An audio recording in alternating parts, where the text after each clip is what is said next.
Isu seterusnya, apabila kita nak cerita tentang mengaji mazhab Asy'ariyah, siapa guru Asy'ariyah dan sebagainya, saya fikir soalan ini soalan yang kebudak-budakan. Sebab dia bukan tentang mengaji dengan siapa, dia tentang baca ke tidak apa yang ditulis oleh mereka. Itu yang lebih penting. Kita ada ramai orang yang berbicara tentang salaf, tak mengaji pun dengan guru salaf.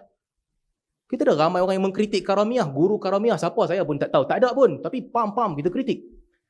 Balik kepada kaedah yang sama tadi, kadang-kadang kita bersimpati dengan diri sendiri, tapi dengan orang lain kita tak bersimpati. Diri kita, kita baca 2-3 patah, kita hentam aliran itu dengan sesuka hati kita. Oh, yang ni ada tangan-tangan Yahudi masuk dalam Sahih Muslim ke apa, kita bubuh sesuka hati kita, mai tanya diri orang lain, you mengaji dengan siapa? Ini sikap yang tidak adil. Maklumat dinilai berdasarkan maklumat, bukan dinilai berdasarkan apa yang kita nak daripada maklumat itu.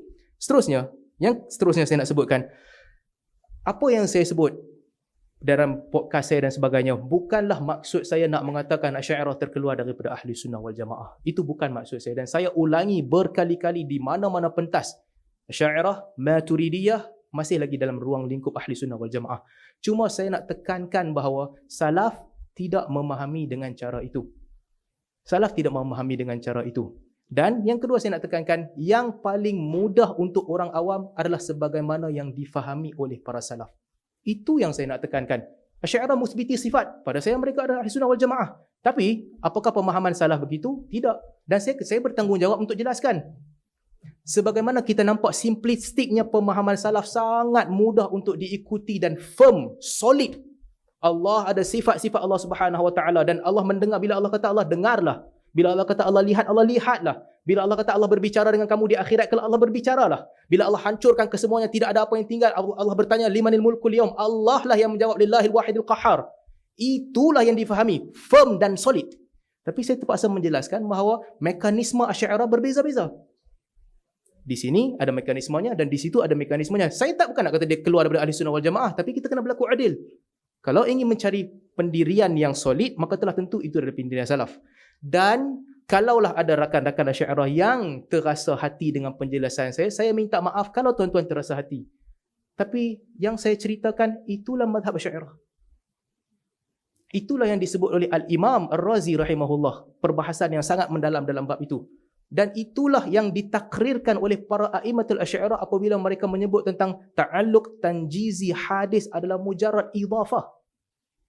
Saya berlaku jujur.